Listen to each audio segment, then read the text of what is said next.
आताच असं झालंय की कामं मिळताना तुमचे फॉलोअर्स किती आहेत, अच्छा हा तुमची ब्लू टिक आहे की नाही, मग त्याच्यावरती तुम्हाला कामं मिळतात. जे मला ट्रोल करतायत त्यांची पण काही मतं असतील, त्याच्यामुळे त्याने ते मला ट्रोल करतील. छोटी प्रत्येकाची आपापली मतं वेगवेगळी आहेत ना, त्याच्यामुळे मी त्या ट्रोलला मी अजिबातच मनाला लावून घेणार नाही, मी दुर्लक्ष करणार. त्यांनी जेव्हा गोळी झाडली ना तेव्हा असा हात केला ती दारू त्यांची मागे गेली आणि त्यांच्या हाताला ब्लास्ट झाला होता. ते आम्ही भर उन्हामध्ये गाणं केलं होतं, पायाला माझ्या नुसते फोड आले होते त्यावेळेला, कारण मला माझ्या पायात चपला नव्हत्या, बाकी सगळ्यांच्या पायात चपल्या होत्या. माझ्या बाबांना असं वाटायचं की मी खूप मोठं व्हावं, खूप नाव कमवावं, कारण त्यांना ऍक्टिंगची त्यांच्या यंग एज पासून आवड होती. जो शेतात राबल्यानंतर जो तुमचा मी सावळं की काळं होणं वगैरे सगळं जे असं ते खरं डायरेक्टरनी सांगायला पाहिजे. नमस्कार, मी दिलीप ठाकूर. इट्स मज्जा या लोकप्रिय डिजिटल चॅनलच्या #ठाकूर विचारणार या आमच्या गप्पांच्या कार्यक्रमामध्ये आज आमची विशेष पाहुणी आहे प्राजक्ता दिघे, म्हणजे मूळची प्राजक्ता कुलकर्णी. तिने चित्रपटातील आपली करिअर सुरू केली त्यावेळेला तिला अगदी सुरुवातीलाच नामांकित अनुभवी अशा कलाकारांसोबत काम करण्याची संधी मिळाली आणि तेव्हापासून ती तिची वाटचाल, तिचे अनुभव, तिच्या आठवणी, तिचे काही किस्से याविषयी तिला आज मी जाणून घेणार आहे. नमस्कार. नमस्कार. आता मला सांग, आता तू ना समज जर आपण तुझा 85 सालचा पहिला सिनेमा जर म्हटलं, 40 वर्ष होतील, काय बदल बघतेस तू आपल्या मनोरंजन क्षेत्रामध्ये? खूपच बदल झालेला आहे. म्हणजे तेव्हा ना कसं, तेव्हा टेक्नॉलॉजी नव्हती आणि त्याच्यामुळे आपल्याला प्रेक्षकांचा प्रत्यक्षात रिस्पॉन्स मिळायचा. आता टेक्नॉलॉजी एवढी पुढे गेले त्याच्यामुळे सगळेजण प्रेक्षक, आपले फॅन्स पण बोलतात ते आपल्या मोबाईलवरती बोलतात, सोशल मीडियावरती बोलतात. तेव्हा कशी प्रत्यक्षात पत्र यायची, म्हणजे फॅन्सचे लेटर्स यायचे आणि त्याच्यामध्ये इतके त्यांनी छान ती पत्र लिहिलेली असायची, त्याच्यामुळे खूप मजा यायची मेरी सगळं ते वाचायला वगैरे असं. पण आताच हे वेगळं आहे.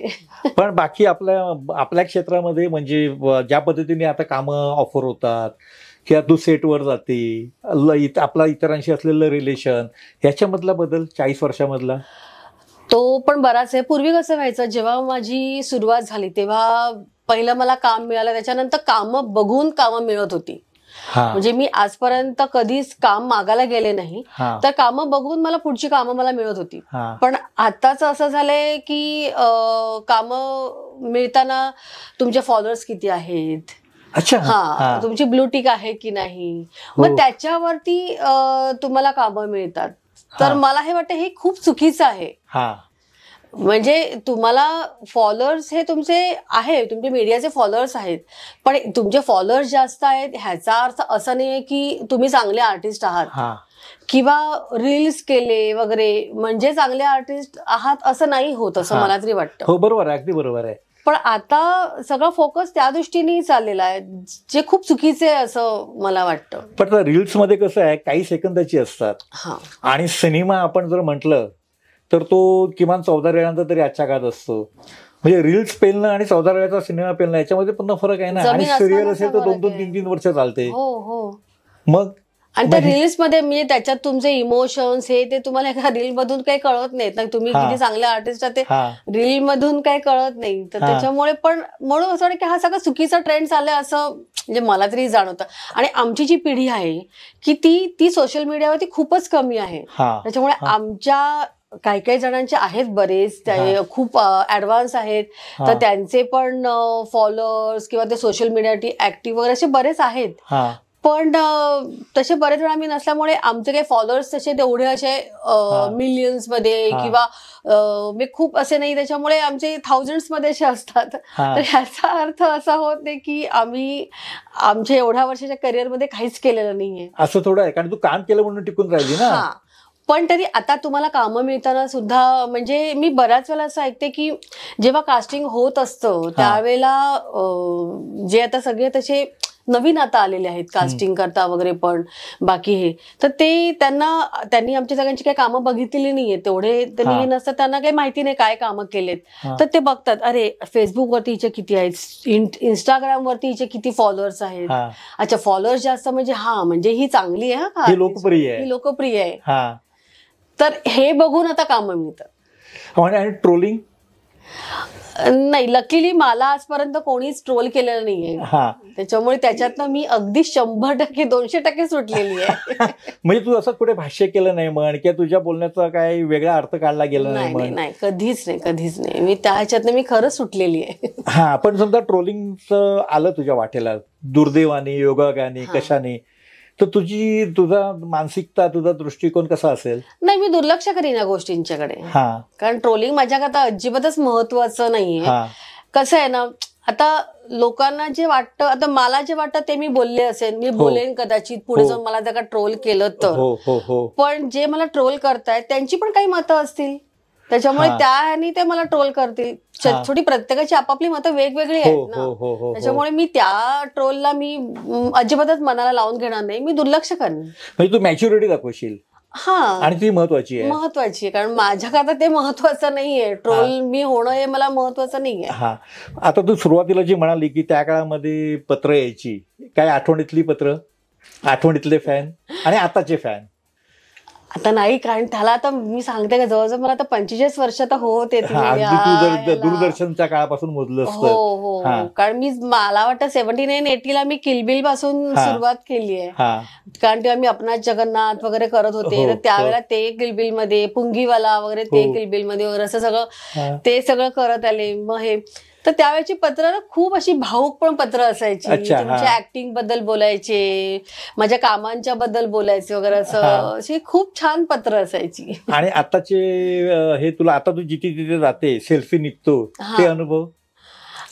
ते पण अनुभव चांगले असतात. सेल्फी तेव्हा कसे तुमचे ऑटोग्राफ्स घेतले जायचे, आणि आता सेल्फीज घेतल्या जातात. पण ते सेल्फी काही वेळेला काय होतं की काही चाहते खूप असे अंगसटीला येतात. तुझा काय अनुभव? नाही, मी तसं नाही तेवढं होऊ देत, अंगासाठीला एवढं नाही, पण तसं नाही मला तसा त्रास झालाय. पण तू करिअर सुरू केली, जसं मी आता सुरुवातीलाच म्हणालो, म्हणजे महेश कोठारे, लक्ष्मीकांत बेर्डे, अश्विनी भावे, त्यानंतर अशोक सराफ, मोहन जोशी, अरे म्हणजे तू त्यावेळेला जेव्हा तू, अर्थात ठीक आहे तुझं थोडं तू एक बॅकग्राऊंड घेऊन आलेली दूरदर्शनचं वगैरे, पण जेव्हा सिनेमात आली, मराठी सिनेमा, तेव्हा हे सगळे असे एस्टॅब्लिश होते. पण त्या वातावरणामध्ये तू कशी काय वावरलीस? पहिलं म्हणजे काय माहितीये का, मला जेव्हा धडाकेबाज जेव्हा पिक्चर ऑफर झाला, तर त्याच्या आधीचा मी एक छोटासा किस्सा सांगते. कारण त्यावेळेला मी धडाकेबाजच्या आधी पण मी सिरियल्स वगैरे करत होते, माझ्या हिंदी सिरियल्स पण चालू होत्या, माझ्या मराठी सिरियल्स चालू होत्या, त्याच्यानंतर मी ओडिया फिल्म करत होते. तर जेव्हा मी सिरियल्स करत होते तेव्हा मला उशिरा, साधारण, कारण तेव्हा उशिरा फोन वगैरे कधी यायचे नाही, तेव्हा काही मोबाईलवर नव्हते, लँडलाईनच होते. तर तेव्हा मला BR चोपडांच्या ऑफिसमधनं फोन आला, साधारण 11-11:30च्या सुमारास असा असेल फोन, आणि त्यांनी मला सांगितलं की तुम्ही उद्या ह्या ऍड्रेसवरती भेटायला या, आम्ही एक हिंदी सिरियल करतोय. तर मी माझ्या आईला घेऊन गेले, त्यांनी मला त्यांच्या बंगल्यावरती, जुहूच्या बंगल्यावरती त्यांनी मला बोलवलं होतं, प्रिन्सेस हॉटेलच्या समोर, बरोबर ना? हो, तर तिथे त्यांनी मला बोलवलं होतं. तर मी गेले, आणि मग मला त्यांच्या वॉचमॅनने विचारलं की काय वगैरे, म्हटलं मला असा फोन आला होता, तर त्यांनी मला भेटायला बोलवलं. ते बोलले की नाही, यहाँ तो कोई ऐसे बुलाते नहीं है. म्हटलं मुझे तो लेकिन फोन आया था. तर मग त्यांनी मला त्यांच्या ऑफिसचा ऍड्रेस दिला, खारला त्यांचं ऑफिस होतं, खारदांड्याच्या जवळ. तर मग मी त्यांच्या ऑफिसमध्ये गेले, आणि तर मला तिथे स्वतः मला VR चोपडाजी मला भेटले, आणि त्यांनी सांगितलं की बेटा ऐसे नहीं होता है, ऐसे इतनी रात को तो कोई फोन करता नहीं है, तो आप ऐसे मत किसी के ऊपर विश्वास करना वगैरे वगैरे असं त्यांनी सांगितलं. आणि मग मी तिथून निघाले. त्याच्यानंतर मग मी ओडिया फिल्म करता मी भुवनेश्वरला शूट करत होते, आणि तेव्हा माझ्यासोबत आई होती, तेव्हा बाबा होते. आणि मग आम्ही जेव्हा परत आलो शूटिंगवरनं, तेव्हा मला घरी कळलं की महेश कोठारे यांच्याकडनं फोन आलाय, आणि त्यांना मला लक्ष्मीकांत बेर्डेंच्या अपोजिट मला कास्ट करायचंय. तर तेव्हाही मला असंच वाटलं की, मी म्हटलं की नाही, आपला तेव्हा तो अनुभव आला होता ना BR चोपडांचा, तर म्हटलं हा पण म्हटलं फोन फेकच असेल, कारण हा. लक्ष्मीकांत बेर्डेंच्या अपोजिट मला का कास्ट आणि करते. त्यावेळेला सगळ्या ह्या हिरोईन टॉप वर होतात हा, ना. त्या सगळ्या टॉप वरती होत्या. होत्याच वगैरे. म्हटलं आणि डायरेक्ट मला कास्ट करतात वगैरे असं कसं काय सांगू शकतील. हा तर मी म्हटलं की नाही, म्हटलं हा पण म्हटलं फोन फेकच आहे हा असं मला आधी मला वाटलं. मग मी महेश कोठारेंना फोन केला. तर हा. महेशजींना म्हटलं की असं असं तुमच्याकडनं मला फोन आला होता का. हा तर म्हणे हो हो मी फोन केला होता वगैरे असं. तर हा. म्हणे मी पश्चिम अपार्टमेंट मध्ये वगैरे राहतो, भेटायला वगैरे. हा तर मी भेटायला गेले आणि त्यांनी मला खरंच त्या रोल करता त्यांनी मला कास्ट केलं होतं. हा. पण जेव्हा तू गेली तिकडे कोल्हापूरला, मला वाटतं ते पहिलं मोठं शेड्यूल झालेलं शालिनीमध्ये, तर मग लक्षाबरोबरचा अनुभव, लक्षात आला स्टार, सुपरस्टार, मराठीतला सुपरस्टार, आणि अनेक अभिनेत्री त्याच्याबरोबर म्हणजे नायिकेचं काम करण्यासाठी इच्छुक. मग तुझा दबाव किंवा दडपण कसं दूर झालं? नाही, मला बेसिकली मला तसं प्रेशर नव्हतं, कारण आधीच म्हणजे महेशजींनी मला खूप रिलॅक्स केलं होतं सगळं ते रोल बी सांगून, आणि त्यातून त्यांची अख्खी फॅमिली पण बरोबर असायची. जेन्मा, डॅडी, निलिमा वगैरे सगळे ते बरोबर असायचे. त्याच्यामुळे एक त्याचं होमली वातावरण असं होतं. आणि लक्ष्मीकांतच्या बरोबर काम करताना अमेझिंग एक्सपिरियन्स होता, कारण लक्ष्मीकांत समोरच्याला कधीच मी खूप मोठा आहे असं त्यांनी कधीच जाणवून दिलं नाही. म्हणजे असं किंवा मी मराठीत पहिल्यांदाच काम करते ऍज अ हिरोईन असं त्यांनी मला कधी भासवून दिलं नाही. त्याच्यामुळे काम करताना त्यांच्याबरोबर मी खूप रिलॅक्स होते. आणि मग तुला आठवतो प्रीमियर प्लाझा मधला, त्यात पुन्हा तो सिनेमा पहिला मराठीतला सिनेमा स्कोप, स्पेशल इफेक्ट पहिल्यामध्ये, म्हणजे तो गंगाराम त्या बाटलीमध्ये, आठवतं का प्रीमियरचं वगैरे? काय सांगशील? खूपच म्हणजे माझा पहिला पिक्चरचा असा तो प्रीमियर होता, त्याच्यामुळे ती खूप अशी एक्साइटमेंट होती. आणि एरवी मी बघत होती की अरे ह्याचे असे प्रीमियर, मग एवढे एवढे मोठे मोठे कलाकार जातात वगैरे. तर मला खूप अशी उत्सुकता, आज माझ्या प्रीमियर करता बाकी सगळे आर्टिस्ट येणार आहेत वगैरे, ह्याचं मला खूप असं अप्रूप होतं. आणि त्यात पाऊस मला आठवतंय ना, बरोबर ना. परंतु त्यानंतर आहे ना, म्हणजे आपली माणसं वगैरे अशी केलं. मग तुला परत म्हणजे हा जो अनुभव तुला पुढे उपयोगी पडला असेल ना इतरांसोबत काम करताना, त्याच्या काय आठवणी? हो, लकीली ना मला ना सगळे आर्टिस्ट खूप चांगले मिळाले. त्याच्यामुळे म्हणजे आता अशोक मामा, दिलीप काका, त्याच्यामुळे त्यांच्यावर काम करताना असं कधीच असं प्रेशर असं कधी आलं नाही. कारण हे सगळे आर्टिस्ट सिनियर इतके होते की त्यांनी सगळ्यांनी खूप छान असं सांभाळून घेतलं. त्याच्यामुळे काम करताना खूप रिलॅक्स वाटलं, आणि त्यांचे एक एक एक्सपिरियन्स बघून आणि त्यांच्यावर खूप काही शिकता आलं बेसिकली. म्हणजे त्यांचा वक्तशीरपणा किंवा दिग्दर्शकाच्या सूचना ऐकणं वगैरे, काय सांगशील? प्रश्नच नाही मला ना. आणि एक मला सूचना ऐकणं ते झालंच, पण मला लक्ष्मीकांत बेर्डेंचा मला एक किस्सा सांगायचा. आणि मला तो खूप असं एक म्हणजे एका मोठ्या आर्टिस्टची सिन्सिअरिटी ही मला त्याला खूपच जाणवली. त्याच्यामध्ये तुम्हाला माहितीये की त्या आमचा तो कवट्या महाकाळ होता, तर त्याच्यामुळे तो आमच्या ज्या गावावरती हल्ला करतो आणि ह्याला गंगाराम लक्ष्मीकांतला मिळालेला असतो. तर तो सांगतो की तो सगळ्यांना बाकीच्यांना बंदुका देतो, आणि लक्ष्मीकांत म्हणतात की मला कुठे आहे. तो म्हणतो की काय नाही, तू फक्त अशी हे कर की तुझ्या गोळ्या झाडल्या जातात. ते सगळं झालं. मग तेव्हा त्यांना इथे सगळ्याचे हातात दारू लावलेले आणि तो शॉट होता, तर त्यांनी हे करताना त्यांना बरोबर असं हे केलं होतं, पण ते लक्षात नाही आलं. त्यांनी जेव्हा गोळी झाडली ना, तेव्हा असा हात केला ती दारू त्यांची मागे गेली आणि त्यांच्या हाताला ब्लास्ट झाला होता. लक्ष्मीकांतच्या हाताला ब्लास्ट झाला, त्यांच्या इथे सगळं त्यांचा हात भाजला होता तो. तर ते जाऊन त्यांनी सगळं ते ड्रेसिंग वगैरे केलं. आता एखादा कोण टँट्रम वाला आर्टिस्ट असवला की नाही मी नाही करणार वगैरे, तर मला अशी जखम झाली तो मी काही शॉट देणार नाही, पण त्यांनी तसं काहीच केलं नाही. ते जाऊन आले, त्यांनी ड्रेसिंग केलं आणि त्याच्यानंतर बोलले की नाही मी रेडी आहे पुढे काम करायला. आणि अशा ह्याच्यात त्यांनी ते पुढचे सगळे शॉट त्यांनी दिले. पण तरी सुद्धा बघितलं ना तर तुझा मराठी सिनेमाचा फ्लो कमी दिसतोय, कारण 90च्या दशकात पण मला वाटतं मराठी चित्रपट कमी बनल्याचं. मी जसं म्हटलं की मी कधीच कोणाकडे काम मागायला गेले नाही, आणि तेव्हा पण नाही म्हटलं तरी तशी प्रत्येक ह्याची एक लॉबी अशी होतीच. अच्छा, जी आजही आहे आणि जी तेव्हाही होती. त्याच्यामुळे मी कधी कामं मागायला गेली नसल्यामुळे मी कोणाच्या लॉबीमध्ये अशी कधीच नव्हते की बाबा मी ह्याच्या लॉबीतली त्याच्या लॉबीतली, अशी कधीच अशी नव्हते. त्याच्यामुळे मला जेव्हा कामं विचारली तेव्हा मी केली. आणि माझ्यानं नेहमी काय व्हायचं, माझा एखादा मी जो प्रोजेक्ट घेतला असेल आणि तो जर चालू असेल, त्याच्यामध्ये जर का कुठचा दुसरा प्रोजेक्ट आला तर मी असं कारण बऱ्याच आर्टिस्ट असं केलेलं आहे की चालू प्रोजेक्ट सोडून तो नवीन चांगला मोठा प्रोजेक्ट घेतलेला आहे, जे हे मी माझ्या आयुष्यात कधीच केलं नाही. पण हे अनप्रोफेशनल झालं की असलेला पिक्चर सोडायचा, छोटा पिक्चर आहे मग नको, मग आता म्हणजे बऱ्याच वेळा मी एक सिरियल करते, जे मला मोठं आलं तर मी त्या तिथे गेले, पण ह्या अशा मी उड्या मी कधीच मारला नाहीत.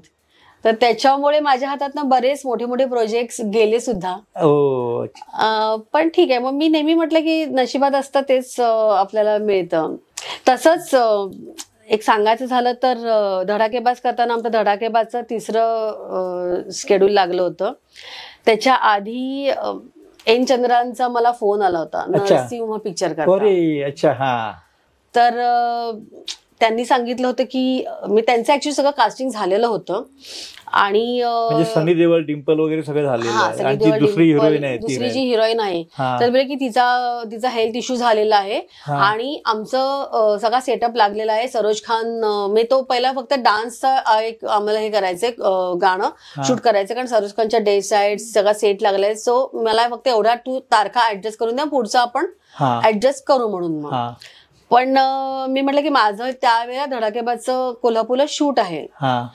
पण आणि महेश कोठारेंचं कसं होतं, त्यांचं सगळं परफेक्ट होतं, सगळं प्लॅनिंग सगळं परफेक्ट होतं. त्यांचं कधी इकडचं तिकडे हलायचं नाही, कारण एका सिनेमे करणारे ते बॅनर होतं ना. तर मग तेव्हा यांच्या बोलले की ठीक आहे, माझे ते फ्रेंड्सच आहेत, मी त्यांच्याशी बोलतो. पण ते तेव्हा शक्य नव्हतं, ते त्यांचं पण ते बाकी सगळ्यांच्या पण तारखा होत्या, तर ते त्यांचं तिथून पण ते त्यांना स्केड्यूल हलवणं काही शक्य नव्हतं. सो माझ्याकडनं तो पिक्चर गेला. अरे नरसिंह म्हणजे जे मोठं पिक्चर, जो पिक्चर उर्मिला मातोंडकरने जो केला तिने. आणि तसंच उर्मिलाच्याच बाबतीमध्ये 81ला जेव्हा श्याम बेनेगलचा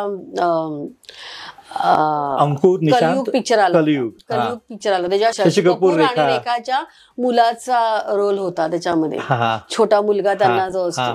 तर त्यावेळेला मला म्हणजे सुलभा देशपांडेने सुलमाशीने विचारलं की असं असं आहे, तर तुला त्यांना जाऊन भेटायचे वगैरे. पण माझी आजी जरा सिरियस होती, त्याच्यामुळे मला आईबाबांना मला घेऊन जाणं शक्य नव्हतं. त्याच्यामुळे तेव्हा मी तो पिक्चर नाही केला, तिथपर्यंत नाही पोहोचू शकले नाही मी. तसंच कलियुगच्या वेळेला पण माझं असं झालं आणि तो पिक्चर उर्मिला मातोंडकरने केला. अरे रे, नाही तर आज तू वेगळ्या लेवलला असती. नरसिंहमुळे तर नक्की तुला फरक पडला असता, कारण त्यांचं म्हणजे मोठ्या कॅनव्हासवर शूटिंग नाशिकला झालं, महाबळेश्वर. कारण नाशिकला आम्ही गेलेलो शूटिंग कव्हरेजला, सनी आणि डिम्पल असताना ओमपुरी होते. अरे मग तुला रुखरुख लागत असेल ना? मी अशी ना माझ्या मनाला कधी रुखरुख नाही लागून घेतली, कारण मग त्याचा उगाच आपल्यालाच त्रास होतो. तर मी शेवटी असं म्हटलं की नाही, हे माझ्या नशिबातच नव्हतं, जे मला नाही मिळालं. पण तुझ्या नशिबात नंतर राजकुमार संतोषच्या जामिनी आला, तो सुपरहिट झाला. आणि 93 मेट्रोला. पण मला आठवते की जे सुरुवातीला फोटो आले माझ्याकडे, तू आणि मीनाक्षी असं टीव्ही बघते असे, पण सिनेमात तर ते सीन नव्हते आमचे तसे दोघींचे. म्हणजे आमचं किती बॉन्डिंग आहे, आमचे इतके सीन्स घेतले होते. आणि मजा म्हणजे ना, जेव्हा त्याचा मी डबिंग जेव्हा केलं होतं, कारण जे टीव्ही बघतो तेव्हा मी खालती बसले, मीनाक्षी वरती बसले, आणि आमच्या दोघींच्या ऍक्शन्स रिॲक्शन्स खूप सेम होत्या, जे आम्हाला काही माहिती नव्हतं. पण जे डबिंग करताना कळलं होतं की अरे असं. पण ते खूप आमचे सीन्स घेतलेले, पण ते सगळे ते शेवटी लेंथ वाईज ते कट करावे लागतातच ना. अरे रे, पण तो पण एक प्रकारे तुला नुकसान झालं ना. ते झालं. पण सिनेमा हिटचा फायदा, कारण तुझी काय माहिती, सिनेमाची जी त्याची थीम आहे की स्टोरी आहे, ती तुझ्या त्या कॅरेक्टर भोवती एकदम हे होते. मग तुला तेव्हाच्या रिएक्शन्स आणि काही फायदे वगैरे मी त्याची आठवण, मी लोक आजही म्हणतात की दामिनीतली उर्मी, म्हणजे हे माझ्याकडे खूप आहे की आजही त्याची आठवण काढतात लोक. पण त्याच्यानंतर ना मला ना त्याच टाईपचे रोल्स मला मिळत होते. म्हणजे असे तू आग अंगारेच म्हणते का? नाही, आग तर मी केला, कारण ते मला कॅरेक्टर मला आवडलं होतं. म्हणजे आग मध्ये पण रेप सीन होता, नो डाऊट, पण तो पण रेप सीन त्या स्टोरीला धरून होता. म्हणजे उगाच रेप सीन, जसं दामिनीचा रेप सीन जो आहे तो त्या स्टोरीला धरून आहे, त्याच्यावरती अख्खी स्टोरी आहे. होळीचा दिवस आहे आणि ते श्रीमंत घरातली मुलं, आणि त्याच्यानंतर ती अख्खी स्टोरी ती पुढे जाते. तसंच आग मधला पण जो रेप सीन जो होता तो जर का झाला नसता तर ते पुढे बाकी सगळं जे आहे ते झालं नसतं. म्हणजे त्याच्यामुळे तो पण तसा रेप सीन त्या स्टोरीला धरून होता. पण ह्या मधल्या काळामध्ये बाकी जे पिक्चर्स येत होते ते एक तर म्हणजे कामवाली किंवा रेप सीन्स वगैरे असे सगळे येत होते, जे मला नव्हते करायचे. मराठी कलाकारांनी कामवाली का करावं हिंदीमध्ये, आपलं एवढं टॅलेंट आहे तर? हा, म्हणजे ते जसं मला दामिनीमध्ये कामवालीचं करण्यात काहीच प्रॉब्लेम नव्हता, पण ते त्याला कॅरेक्टरला एक वेटेज होतं. हो, म्हणजे नुसती येते जाते असं नाही नव्हतं. हा, कॅरेक्टरला वेटेज होतं, त्याच्यामुळे मी ते कॅरेक्टर केलं. पण तू आता अगदी सुरुवातीला एक म्हणाले की तू भुवनेश्वरला गेली आणि ओरिया सिनेमा केला, तू नेपाळी पण केला, राजस्थानी पण केला, मग ह्या भाषा आणि ह्या संधी कशा काय? मी जसं म्हटलं की तेव्हा आपलं काम बघून पुढची कामं मिळायची. मग तर तसंच त्यांनी माझ्या सिरियल्स बघितल्या होत्या, त्याच्यामुळे त्या ह्याच्यातून त्यांनी मला ऑफर्स दिल्या होत्या. आणि भाषेचं म्हणाल तर ते काय मला स्क्रिप्ट तशी इंग्लिशमध्ये असायची किंवा हिंदीमध्ये असायची त्यांची टीम, आणि मग ते मला त्याचं ते ऍक्सेंट सांगायचे की कसं बोलायचं वगैरे ते. अच्छा, मग तू ते राजस्थानी भाषा आणि नेपाळी पण असंच केलं का? मग त्या इंडस्ट्रीचे काय अनुभव? तेव्हाची एकच मी केले ते पिक्चर, ते जास्त नाही केले, कारण त्यावेळेला मी बाकी इथे माझ्या सिरियल्स वर खूप हिंदी आणि मराठी सिरियल्स मध्ये मी खूप बिझी होते, त्याच्यामुळे तिथे जास्त मी काही करायला गेले नाही. मग तर तुझ्या बोलण्यामध्ये अजून एक गोष्ट आली की म्हणजे मी पण पाहिलेली आहे की तुझ्याबरोबर तुझे बाबा असायचे, कधी आई असायची. त्या काळामध्ये म्हणजे हेमा मालिनी सुद्धा सोबत आई, आणि हे म्हणजे शिल्पा शेट्टी सोबत आई वगैरे, पण आज मला दिसत नाही पुढे कलाकारांसोबत आई किंवा बाबा का आज नसतात. म्हणजे मला खरंच कौतुक, मला यांचं सगळ्यांचं कौतुक वाटतं. म्हणजे असं की एकतर कुठून बाहेरगावावर येतात मुली, म्हणजे सर्वाइव्ह करतात, पण मुली बाहेरगावावर येतात, एकट्या राहतात, पीजी मध्ये राहतात आणि एकट्या कसं काय सगळं करतात. मला त्यांचं खरंच खूप कौतुक वाटतं ह्या मुलींचं. कधी जाणून घ्यावं असं नाही वाटलं कोणाशी बोलून वगैरे? मी बोलते त्यांच्याशी, मी फुल कॉन्फिडंट असतात. आता आम्ही उगाच त्यावेळेला आई बाबांना म्हणजे आपलं घेऊन जायचं, पण का माहिती नाही, ते लग्न झाल्यानंतर मग मी त्यांना घेऊन जाणं बंद केलं. म्हणजे आता हे अचानक कसं काय हे मलाही माहिती नाही, पण एक अचानकच म्हणजे लग्नानंतर आई बाबा येणं माझ्यावर बंदही झालं, पण लग्नाच्या आधीपर्यंत मी त्यांना नेहमी घेऊन जात होते. मला धडाकेबाच्या पार्टीला पण तू बाबांसोबत आलेली मला आठवते, बरोबर आहे ना? पार्टीला पण माझ्यावर बाबा, आई कधी पार्टीला नसायची, पण मी बाबांना घेऊन यायचे. पण आज आता म्हणजे तुला असं वाटतं की आता या क्षेत्रामध्ये मोकळं वातावरण आलंय, म्हणजे तशा अर्थाने की ठीक आहे मी मुंबईत जाईन एकटी राहील, म्हणजे तू इव्हन मराठी सिनेमाचं जर बघितलं आपण तरी आज मराठी सिनेमामध्ये महाराष्ट्राच्या कानाकोपऱ्यातून कलाकार येताना दिसतात, म्हणजे इथे राहतात, पीजी म्हणून राहतात. हिंदीच्या बाबतीत तर काय युपी बिहार कुठून येतात, कुठून आणि हिंदी सिनेमात तर आपण बघतो ते शुद्ध हिंदी बोलणारे असे बिहार आणि झारखंड युपीचे कलाकार असतात. पण तुला काय वाटतं ही प्रगती कशी वाटते तुला? एका अर्थी चांगली पण आहे. आताच्या जनरेशन मध्ये खूप कॉन्फिडन्स आहे, त्या कॉन्फिडन्स ते वावरतात. म्हणजे आमच्या जनरेशन मध्ये कॉन्फिडन्स होता, पण आम्ही सेफ गेम खेळायचो. आम्ही खूप सेफ गेम खेळायचो. आताचे हे आम्ही स्वतःला सांभाळून किंवा अशाच्यामध्ये असतात, त्याच्यामुळे त्यांच्याकडे बघून मग कौतुक वाटतं. म्हणजे ते किती हे आहेत, म्हणजे फोकस आहेत असं तुला वाटते. पण अजून एक सांग मला की पूर्वी आपण आहे ना एक रिलेशन असायचं, मैत्री वगैरे व्हायची, ते आताच्या काळामध्ये म्हणजे दोन कलाकारांमध्ये मैत्री वगैरे आपण असं बघायचो, आता काय दिसते तुला? आता पण आहे ना चांगलं. मी बघते आताच्या पण जनरेशन मधल्या खूप ज्या मुली आहेत किंवा मुलं आहेत त्यांच्यामध्ये पण खूप घट्ट मैत्री आहे. म्हणजे एकमेकांना बांधून आताचं कसं आहे ऑडिशन्स वगैरे, पण मग त्या एकमेकांना मदत पण करत असतात की सांगत असतात की अरे इथे ऑडिशन चालेल तिथे ऑडिशन चालेल, हे त्याच्यामुळे एकमेकांना धरून वरती नेणं हे पण मी बघते. म्हणजे असं नाही की आता बाबा मला काम येतं की मी तर तुला मी नाही पाठवणार असं नाही मी बघत ह्यांच्यामध्ये. मी एकमेकांना मदत करत करत ते पुढे जातात, हे पण मी त्यांच्यामध्ये बघते मी आता. पण सिरियलचं जे तुझं जग आहे आताचं ते किती असं हे आहे, म्हणजे आता म्हणजे मला बरेचसे कलाकार म्हणतात अरे एकदा सिरियल स्वीकारली ना की अरे बोलू नको रे बाबा, मग एक दिवस मोकळं मिळालं तर आम्ही आराम करतो. खरंच आता कसं आहे ना, आता हे सगळं टीआरपीचं सगळं युग आहे, टीआरपीचा खेळ आहे. त्याच्यामुळे पूर्वी आम्ही ना सिरियल करताना पण बँक खूप असायची, एपिसोडची बँक भरपूर असायची. म्हणजे मला तर आठवते मी 4 दिवस सासूचे करताना आम्हाला अख्खा मे महिना सुट्टी असायची. एक अख्खा मे महिना आम्हाला सुट्टी असायची, म्हणजे एवढी आमची बँक असायची. जे आता तुम्हाला म्हणजे मला उद्या शूट आहे हे आज मला दुपार किंवा संध्याकाळपर्यंत कळेल आहे की नाही, ते इतकं आम्ही कट टू कट असतो. त्याच्यामुळे कुठे जर प्लॅन करायचं असेल तर ते पण म्हणजे समजा 4-5 दिवसाचं किंवा 10 दिवसाचं खूप म्हणजे क्रिएटिव्ह कडे विनवण्या करत करत त्याचं प्लॅनिंग करावं लागतं एवढं असं. पण तुझं त्याचा म्हणजे तुझ्या व्यक्तिगत आयुष्यावर हे इफेक्ट आज समजा तुला जायचंय फॅमिली सोबत. जेव्हा मी तेव्हा त्यावेळेला मी जितकी मी फिरून घेतलेले तेवढं आता मला नाही मला फिरतात म्हणजे घरचे पण म्हणतात की काय एवढा पण नाही का वेळ काढतायत वगैरे असं ते होतं. पण आता शेवटी सगळे मॅच्युअर्ड आहे त्याच्यामुळे समजून घेतात. अरे तू अख्खा मे महिना तुम्हाला सुट्टी मिळायची हे तर खरं बातमी आहे एक प्रकारे. बरं तू मध्ये एक तुझी पोस्ट खूप अशी गाजली तशी तू नवीन गाडी घेतली. काय सांगशील कारण ते एकदम असं हे झालं की तू इंस्टावर वगैरे फोटो टाकले आमची गाडी आणि मग लोकांच्या त्याच्याविषयी चांगला रिएक्शन झाले. बट ते तो एकूण अनुभव आणि गाडी वगैरे. आता मी जी काही गाडी घेतली म्हणजे मर्सिडीज जी घेतली तर ती खरं तर माझ्या नवऱ्याचं राजांचं खूप वर्षापासूनच त्याचं ड्रीम होतं ते. अच्छा. की मर्सिडीज हे त्याचं ड्रीम होतं.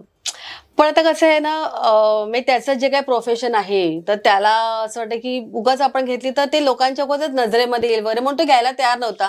तुम्ही त्याला म्हटलं की आता कारण गाडीचा माझा नवीन एका गाडीचा ड्यू होता तर मी त्याला म्हटलं आता जर नाही घेतली आपण तर मग कधी घेणार तू इतकी वर्ष त्याची वाट बघतोय आणि तू खरी ही गाडी कधीच घेऊ शकला असतास. बरोबर आहे. खरं तू खूप आधी गाडी घेऊ शकला असता जी तू नाही घेतलेली आहेस. तर मग आता पण तर नाही घेतलीस तर बाकीच्यांचा कशाला विचार करतोस तू नजरेत येणं हे ते वगैरे कशाला विचार करतोस. आता तू तुझ्याकरता घे ना गाडी बाकीचे विचार सोड. पण गाडी घेण्याचं प्रमाण आपल्या समाजामध्ये वाढलेलं पण आहे ना. हो बरोबर आहे की नाही. तू ज्याला करिअर सुरू केली त्याला आपण ट्रेन बस रिक्षा हीच आपली हे होते ना. तर प्राजक्त आता मी तुझ्या सिनेमाची 2 बुकलेट दाखवतो तुला नक्कीच काही आठवणी येतील. धडाकेबाज हा तर म्हणजे माझा सगळ्यात पहिला मराठी चित्रपट सिनेमा स्कोप स्पेशल इफेक्ट्स वगैरे सगळा भरलेला मोठी मोठी स्टारकास्ट ह्याच्या तर खूपच आठवणी आहे धडाकेबाजच्या. तर गाण्याचं आठवण असेल गाणं आहे तुझं. हो गाणं म्हणजे आता ना आतमध्ये आहे मी माझं ना खरं तर करिअर हे झालं हे डान्स पासूनच. म्हणजे मी चंद्रशाळेमध्ये मी डान्स पासूनच सुरुवात केली. तर मी जेव्हा पिक्चर घेतला तेव्हा मला असं वाटलं की मला काय डान्स येतो त्याच्यामुळे तसं काही टेन्शनचं काम नाहीये. पण जेव्हा मी स्टेजवरचा डान्स आणि पिक्चरचा डान्स याच्यामध्ये जमीन आसमानाचा फरक होता. कारण हे तुमचे छोटे छोटे बीट्स मध्ये हे करणं वगैरे असं कॅमेरा मुवमेंट्स वगैरे असं.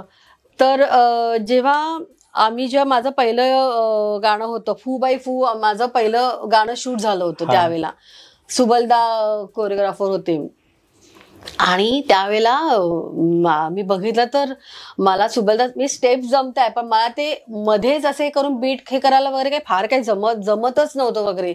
आणि माझे खूप रिटेक्स होत होते वगैरे. आणि मी लक्ष्मीकांत माझ्या बरोबर रिहर्सल करत होते मला ते खूप एनकरेज करत होते येईल कारण लक्ष्मीकांत चांगले डान्सर आहेत ते येईल वगैरे असं हे करत होते. पण तरी पण मग एक दिवशी आम्ही शूटिंग थांबवलं मग मी रिहर्सल केली आणि त्याच्यानंतर आम्ही परत केलं वगैरे. त्याच्यामुळे मला खूप पहिलं गाणं मला करायला खूप असं भीतीदायक आणि खूप त्रास झाला. पण मला लक्ष्मीकांतने खूपच सपोर्ट केला आणि सुबलदांचा मी खूप ओरडा खाल्ला होता. कारण ते ओरडाचे मुद्दे बंगाली आणि त्यांचं मराठी ते बंगाली वळणाचं छान होते. प्रेमाने माझा चांगला परिचय होता. प्रेमाने ओरडायचे पण त्यांचा मी पहिल्याच गाण्याला त्यांचा मी खूप ओरडा खाल्ला होता. मग त्याच्यानंतर मग आमचं ते जय जय हो शंभू देवा त्याच्यामध्ये आम्ही 2-2 पेअर्स आम्ही नाचत होतो. आणि ते एक असे 4-4 जे बीट्स आम्हाला असे होते 8 बीट्स आम्हाला 8 बीट्स त्यांना वगैरे. तर लक्ष्मीकांत मला म्हणाले आपण चांगलं करायचं त्यांच्यापेक्षा चांगलं करायचं. आणि तसं पण खरंच म्हणजे ह्यांच्यापेक्षा आमचं खरंच चांगलं होत होतं म्हणजे आमचे टेक्स आमचे पटापट होत होते वगैरे. पण तेव्हा पण आमचे ते जय जय हो शंभू देवा ते आम्ही भर उन्हामध्ये गाणं केलं होतं. पायाला माझ्या नुसते फोड आले होते त्यावेळेला कारण माझ्या पायात चपला नव्हत्या बाकी सगळ्यांच्या पायात चपला होते. 3घही जण चपला हे दोघं शूज घालून ही पण अश्विनी पण इन्स्पेक्टरच्या ड्रेसमध्ये तिचे पण शूज त्याच्यामुळे त्यांना काही त्याचा प्रॉब्लेम होत नव्हता आणि मी बेअर फुटेड होते, हा. तर पायाला जाम फोड वगैरे असे आले होते त्यावेळेला. आणि याची तुझ्याकडे परीक्षण वगैरे ह्याच्या कव्हरेज काय एकूणच तुझं कव्हरेज वगैरे त्या काळात यायचं ते भरपूर भरपूर कव्हरेज वगैरे यायचं, कटिंग्स यायचे आणि ते सगळं कटिंग्स म्हणजे बाबा असेपर्यंत त्यांच्या हयातीत मी जेवढं काही काम केलेलं आहे तेवढं सगळ्याचं त्यांनी कटिंग्स प्रॉपर एका फाईलमध्ये करून ठेवलेलं आहे. ते गेल्यानंतर मी त्याच्याकडे कम्प्लीट दुर्लक्ष केलं, त्याच्यामुळे त्यांची खूप आठवण येते. ते जर असते तर माझ्याकडे खूप कटिंग्स आणि खूप काय काय असतं. तुला मोठ्या प्रमाणावर मीडिया एक्सपोजर मिळालेलं आहे त्या काळामध्ये.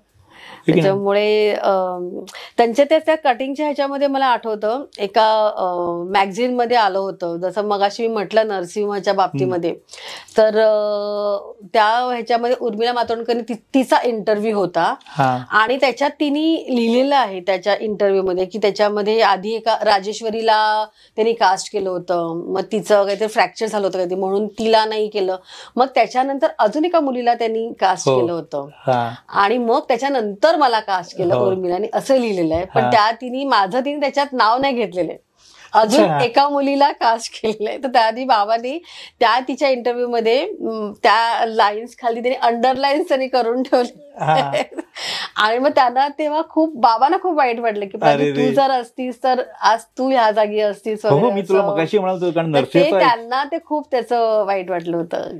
कारण माझं कसं आहे ना, मी पहिल्यापासून माझं ह्या करिअर मध्ये येणं हे बाय हुक होतं, म्हणजे अचानकच मी आले, मला मिळत गेलं आणि मी आले. म्हणून मी म्हटलं ना की कधीच मी कामं मागायला गेले नाही, जेवढं मिळालं तेवढं मी केलं. पण माझ्या बाबांना असं वाटायचं की मी खूप मोठं व्हावं, खूप नाव कमवावं, कारण त्यांना ऍक्टिंगची त्यांच्या यंग एज पासून आवड होती. त्यांनी त्यांच्या कॉलेजमध्ये असं स्त्री पाठ वगैरे वगैरे पण केले त्यांच्या नाटकामध्ये वगैरे, त्यांना त्याची आवड होती. त्यांना असं वाटायचं की मी ह्याच्यामध्ये खूप काही करावं, असं जर मिळते मला आणि मी काहीच प्रयत्न न करता जर मला मिळते तर मी खूप काही करावं अशी त्यांची अशी इच्छा होती. पण तुझ्या चांगल्या संधी हुकल्या ना, कलियुग म्हण, नरसिंह म्हण, हुकल्या. कारण श्याम बेनेगल, एन चंद्रा म्हणजे मोठे सिक्के होते. मी श्याम बेनेगलांच्या बरोबर त्यांच्या बऱ्याच डॉक्युमेंटरीज मी खूप केल्या. अच्छा. मी त्यांच्या बरोबर मी काम केलं, खूप डॉक्युमेंटरीज केल्या. अच्छा, व्हेरी गुड. निवडुंग ह्या पिक्चर बद्दल असं मला वाटतं की मी जेव्हा हा पिक्चर आला तेव्हा तो दुष्काळ वगैरे तो पिरियड होता सगळा. मी खरं विषय चांगला होता पण पिक्चरची वाट लावली. कशी काय लागली असं मला वाटतं, म्हणजे चांगला खूप होऊ शकला असता पिक्चर, पण वाट लावली. एक तर मला जेव्हा त्यांनी कास्ट त्यांनी केलं होतं त्यावेळेला मग डिरेक्टरने खरं हे सांगायला पाहिजे की मी तशी बघायला गेलं तर मी गावचा माझा लुक नाहीये. सो आणि त्यातून ही दुष्काळग्रस्त गावातली बाई आहे, तिचा नवरा नाही आहे, तर ती लहानपणा ती अख्खा आयुष्य तिने शेतामध्ये ती राबलेली आहे. त्याच्यामुळे जो शेतात राबल्यानंतर जो तुमचा मी सावळं की काळं होणं वगैरे सगळं जे असं ते खरं डायरेक्टरनी सांगायला पाहिजे. तर ते मी स्वतःच वर्किंग करून मग मी रोज अख्खा अंगाला मी निग्रो फासायची आणि मी काळं व्हायची, मी स्वतः काळी व्हायची. कारण मला म्हटलं मी जर फक्त साडी नेसून गेले तर म्हटलं मी कॅरेक्टरला शोभणारच नाही. त्यातून मला ज्या साड्या आल्या त्या पण अशा चकाचक साड्या, अशा म्हणजे नवीन कोऱ्या साड्या. म्हटलं अरे अशी कशी म्हटलं ही, म्हणजे ना खूप त्याच्यामध्ये खूपच कमतरता होत्या. म्हणजे असं मी चांगल्या स्टोरीची एका वाट लावली असं मला खूप ते जाणवतं. पण हे तू केलेल्या बदलाबद्दल दिग्दर्शकाचं काय म्हणणं होतं? त्यांचं काहीच म्हणणं नव्हतं, कारण त्यांचं एक फक्त बस पिक्चर करायचं असं. त्याच्यामुळे असं वाटलं की अरे आपण का असे पिक्चर करतो जिथे ते स्वतः प्रोड्युसर होते, तेच डायरेक्टर होते, त्यांचा स्वतःचाच काही फोकस नाहीये एका पिक्चर बद्दल. तर मग आपण काय, मी कधीच पैसा करता वगैरे असं कधीच मी काम नाही केलं. मला चांगले रोल्स पाहिजेत तेव्हाच मी काम केलं. त्याच्यामुळे मला पिक्चर माझ्या नावाची भरपूर पिक्चरची लिस्ट पाहिजे म्हणून काम करावं असं मी नाही कधी केलं. म्हणून मला वाईट वाटतं की मी चांगला रोल घेतला, पण चांगला स्टोरीचा चांगला रोल आणि त्यावेळेचा तो ट्रेंडिंगची जी स्टोरी होती, जर चांगलं केलं असतं तर पिक्चर चांगला झाला असता. एडिटिंग मध्ये खूपच, जेव्हा मी डबिंग केलं तेव्हाही त्यांना म्हटलं की आपण हे अजून नीट करू शकतो, एडिटिंग खूपच असे लूज आहे, एंड आपण नीट करू शकतो वगैरे असं खूप त्यांना मी सांगायची, सजेशन द्यायची, पण नाही त्यांना पटलं वगैरे. हे म्हणजे रुखरुख राहते. आपण चांगलं काम केलं, मेहनत केली, उन्हामध्ये मेहनत केली, तर त्याचं वाईट वाटतं. प्राजक्ता, आता आपण रॅपिड फायर घेतोय. सिंगल स्क्रीन थिएटर, मल्टिप्लेक्स की OTT? कारण तू जिथे राहायची प्लाझा सिनेमा तुला जवळ होता, पुढे गेल्यानंतर किस्मत होता, मग काय तुझी पसंती आहे? सिंगल स्क्रीन थिएटर्स, मल्टिप्लेक्स की OTT? आता काय झालं ना, OTT आल्यामुळे ना बराचसा पब्लिक थिएटरला पिक्चर बघायला जात नाही. आणि मल्टिप्लेक्स मध्ये मराठी पिक्चर्स ना जे आपले पिक्चर्स लागतात ते इतक्या ऑड वेळेला लागतात की त्यावेळेला परत आपला प्रेक्षक तिथे खेचला जात नाही. असं होतं. त्या सिंगल स्क्रीन असताना आपले पिक्चर्स खूप चालायचे, पिक्चर गर्दी करायचे, हाऊसफुल व्हायचे, टाळ्या शिट्ट्या व्हायच्या, जे आता ह्याच्यामध्ये होत नाही. मेकअप रूम्स की व्हॅनिटी व्हॅन? Makeup room. का? मला ना असं एकटीला बसायला नाही आवडत. मेकअप रूम मध्ये बाकीचे पण आर्टिस्ट असतात, तर आपण आपल्या दिवसाचा बराचसा वेळ हा आपण सेटमध्ये घालवतो. त्याच्यामुळे आणि सेटपेक्षा आपण मेकअप रूम मध्ये पण बराच वेळ घालवतो. तर मी जर बराच वेळ मी अशी एकटीच बसून राहिले तर ते मला नाही आवडत. जर का मी मेकअप रूम मध्ये दोघी जणी, तिघी जणी, आणि माझं असं काही नसतं की तुम्ही बऱ्याच जणी जरी ठेवल्या तरी मी त्यांच्याबरोबर राहू शकते मी, कारण त्यांच्याशी गप्पा गोष्टी होतात, आपण 4 गोष्टी समजतात. आणि मी जसं म्हणते, ह्या आताची जी जनरेशन आहे त्यांच्याकडनं पण शिकण्यासारखं खूप आहे. त्याच्यामुळे त्या मला त्यांच्याकडनं बरंच काही शिकता येतं वगैरे. ह्या सगळ्या आपली मी देवाणघेवाण होते. हे महत्वाचं आहे, कम्युनिकेशन होतं, देवाणघेवाण होते, शिकता येतं. ते व्हॅनिटी रूम मध्ये मी एकटीच बसून काय करणार? मोबाईल जे आपण घरी पण करतोच ना, त्याच्यामुळे मग तिथे आपण इथे 4 लोकांशी बोलतो वगैरे. तरी बरं, इनडोअर शूटिंग की आउटडोअर शूटिंग? दोन्ही आवडतात मला. काही एक कारण असेल ना पण त्याची? आउटडोअर शूटिंगला ना बऱ्याचशा वेगवेगळे लोकेशन्स तुम्हाला जे अनुभवता येतात, किंवा मी स्क्रीनवरती पण आउटडोअर शूटिंगला खूप छान वेगवेगळे लोकेशन्स असल्यामुळे ते छान दिसतं वगैरे. असं माणूस जास्त खुलतो. पण तेच खूप आउटडोअर झालं की पण मग जरा घरचे म्हणून इनडोअर शूटिंग पण मग बरं वाटतं. मी फॅमिली बरोबर मी त्यातून मी घरी येऊन मग मी परत शूटिंगला जाते, पण मध्येच कधीतरी आउटडोअर शूटिंग असावं. प्रिंट मीडिया, डिजिटल की चॅनल? प्रिंट मीडिया म्हणजे आपले वृत्तपत्र वगैरे. पण त्या ठिकाणी सगळंच योग्य आहे असं मला वाटतं. जेव्हा प्रिंट मीडिया होती तेव्हाही खूप छान वाटायचं, तेव्हाच आपल्या सगळं ठेवता यायचं. जी कटिंग्स माझ्याकडे जेवढी काही आहे ती आजपर्यंत आहेत. Very good. आता डिजिटल मीडिया म्हटल्यानंतर म्हणजे सोशल मीडिया वगैरे हे असं होतं, तर ते तुम्ही जास्त लोकांच्या पर्यंत पोहोचता वगैरे, ते तर झालंच. पण आता प्रिंट मीडिया असताना गावागावापर्यंत पण मी पोहोचायची. तळागाळापर्यंत पोहोचतं. पण आता कसं अजून इंटिरियर मध्ये तेवढं इंस्टा वगैरे हे तेवढं नाहीये. त्याच्यामुळे आपण इंटिरियर मध्ये तेवढे हे पोहोचत नाही असं. म्हणजे त्यांच्याकडे आहेत मोबाईल्स, ऍडव्हान्स मोबाईल वगैरे पण आहेत, नो डाऊट, पण ते तेवढं नसावं असं मला वाटतंय. शालिनी स्टुडिओ, सिनेटोन की जयप्रभा स्टुडिओ? शालिनी, कारण मी शालिनीला खूप काम केले म्हणून. कॅडर रोड की अंधेरी? बघ, आता हे तुला महत्वाचं आहे अगदी. हो. कॅडल रोड का अंधेरी? म्हणजे वीर सावरकर मार्ग म्हणजे मराठी सांगायचं. मी कॅडल रोड पेक्षा दादर का अंधेरी. दादर का अंधेरी, कारण माझं अख्खं आयुष्य, त्याच्यानंतर लग्नाच्या नंतरची 12 वर्ष हे सगळं माझं दादरला गेलेलं आहे. त्याच्यानंतर आता मी अंधेरीला पण मी 20 वर्ष राहतेय. अच्छा, एवढी झाली सुद्धा. त्याच्यामुळे अंधेरी का. पण आजही मला म्हटलं तर दादरला राहायला मला जास्त आवडेल. अच्छा, का? म्हणजे ते दादरचे एक वाईब्सच काही वेगळे आहेत. आता मला समजा असं मी घरी आहे, मला असं सहज फिरायला जावं असं वाटलं तर मी शिवाजी पार्कला जाऊ शकते फिरायला.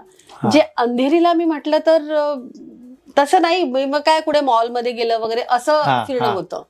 जे दादरला मी मोकळ्या हवेमध्ये शिवाजी, आता दादरचा समुद्र गेलेला आहे तर काहीच तिथे समुद्र चौपाटी राहिलेली नाही, पण शिवाजी पार्क आजही आहे.